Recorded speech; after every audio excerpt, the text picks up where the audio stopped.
कृष्ण। गीता अमृत में आप सभी का स्वागत है। तो हम आ गए हैं भगवत गीता अध्याय 11 श्लोक क्रमांक 48।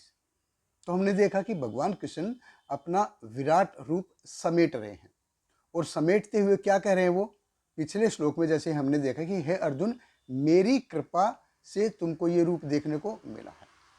तुमसे पहले ये किसी ने देखा नहीं था और आगे भी कोई देखेगा नहीं।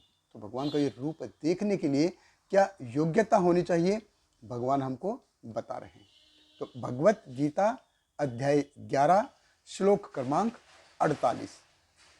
भगवान कृष्ण कहते हैं, न वेद यज्ञ अध्ययन न दान न च क्रिया भी न तपो भी उग्र एवं रूप शक्य अहम नरलोके दृष्टिम तत्अन्येन क्रूप्रवीर। भगवान कृष्ण कहते हैं, हे कुरुश्रेष्ठ, तुमसे पूर्व मेरे इस विश्व रूप को किसी ने नहीं देखा, क्योंकि मैं न तो वेदाध्ययन के द्वारा, न यज्ञ दान पुण्य या कठिन तपस्या के द्वारा इस रूप में इस संसार में देखा जा सकता हूँ।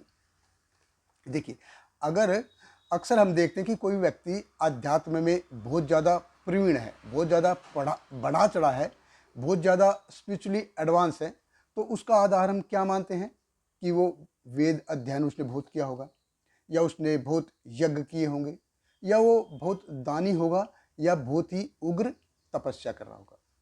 तो ऐसा भगवान कहते कि ऐसा कोई व्यक्ति जो इस प्रकार से स्पिरिचुअली एडवांस है, अध्यात्म में बहुत बढ़ा चढ़ा है, वो मेरे इस रूप को नहीं देख सकता कि मेरे को वेद अध्ययन के द्वारा या यज्ञ के द्वारा या तपस्या के द्वारा या बहुत ज़्यादा दान दे दिया है तो मेरे इस रूप को नहीं देख सकता।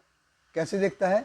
सिर्फ मेरी कृपा के कारण, सिर्फ मेरी कृपा के कारण। भगवान कहते हैं अगर कोई व्यक्ति भगवान को प्रसन्न करना चाहता है, मैं भगवान को प्रसन्न करना चाहता हूँ, तो ये भगवान के हिसाब से होना चाहिए, मेरे हिसाब से नहीं कि मैं जो चाहे करूँ, नहीं तो भगवान आप जाए भाड़ में, ऐसे चलता नहीं है। तो इस प्रकार हम देखते हैं कि भगवान को प्रसन्न करना है तो ये सिर्फ ओनली भक्ति योग के द्वारा।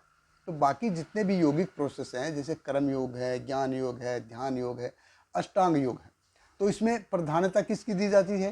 भाई ज़्यादा किसने वेद पढ़े हैं, तपस्या की है, इनको ज़्यादा प्रधानता दी जाती है, प्राथमिकता उनको दी जाती है। लेकिन भक्ति योग में प्राथमिकता किसको है? भगवान कृष्ण को। लेकिन इसका मतलब ये नहीं है कि मैं दारू भी पीऊँगा, मैं ये करूँगा, वो करूँगा, जो कुछ चाहे मैं करूँगा और बाकी भगवान देखेंगे। तो भगवान की शरण ग्रहण करनी है। अब भगवान की शरण ग्रहण करनी है तो शारीरिक रूप से भी हमको कुछ संस्कार हैं, कुछ वो हमको देखना पड़ेगा।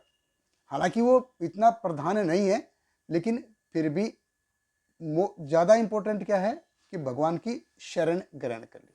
बाकी भगवान देखेंगे, लेकिन हमको अपना कंफर्ट जोन थोड़ा छोड़ना पड़ेगा। ऐसा नहीं कि मैं भक्ति भी करूँगा और साथ में बिल्कुल मैं जो चाहे मेरे हिसाब से ऐसा करूँगा, अपना कंफर्ट जोन में छोड़ूंगा भी नहीं, मैं जो चाहे वो करूँगा। तो अगर हम ऐसा करेंगे तो हम साथ में अपराध करेंगे। नाम नो बलात् यस्य ही पाप बुद्धि, कि नाम के बल पर मैं पाप करूँ। अगर मैं सोचूंगा मैं नाम ले रहा हूँ, नाम लूँगा और बाकी सब कुछ भी मैं करूँगा, बाकी भगवान देख लेंगे, तो जब तक हम में अनर्थों से मुक्त होने की इच्छा नहीं होगी तो भगवान अपने आप हमको मुक्त करेंगे नहीं।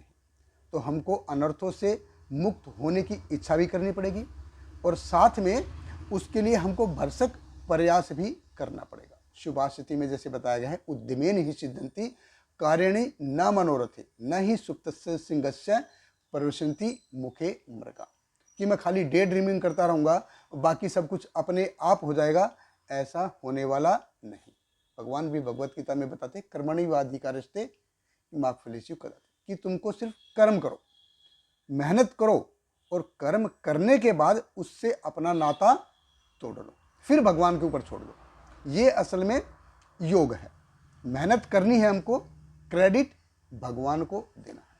तो जब हम इस प्रकार से कार्य करेंगे, जब कोई व्यक्ति इस प्रकार से कार्य करता है तो फिर धीरे धीरे अनर्थों से मुक्ति मिल जाती है। तो भगवान कहते हैं एवं रूप शक्य अहम नरलोके, कि किसी और प्रयास से मेरे को आप जान नहीं सकते, मेरे इस रूप को देख नहीं सकते। दृष्टुम तवत अन्येन कुरु प्रवीरे, हे कुरु श्रेष्ठ, ये इससे पहले ये रूप किसी ने देखा नहीं है और आगे भी कोई देखेगा नहीं। अगर मैं भगवान को प्रसन्न करना चाहूँ तो अपने हिसाब से कि मैं जो चाहे, मैं यज्ञ करूँगा, तपस्या करूँगा, दान दूंगा, ये करूँगा, तो वो ऐसे भगवान प्रसन्न होंगे नहीं। भगवान को प्रसन्न करना है तो किसके, सिर्फ भगवान की भक्ति के कारण। भगवान कहते हैं कि सिर्फ मेरी कृपा के कारण ही कर सकता है। तो बाकी के योगिक प्रोसेस में और भक्ति योग में यही डिफरेंस है। ये क्या है कि बाकी के योगों में क्या है कि मेरी कैपेसिटी से चलता है कि मैंने ये किया, मैंने वो कर दिया, मैंने ये किया।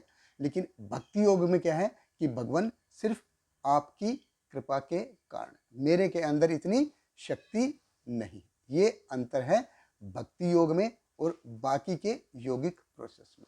बहुत बहुत धन्यवाद। हरे कृष्णा। श्रील प्रभुपाद की जय। Hare Krishna, Krishna Krishna, Hare Hare, Hare Rama, Rama Rama, Hare Hare.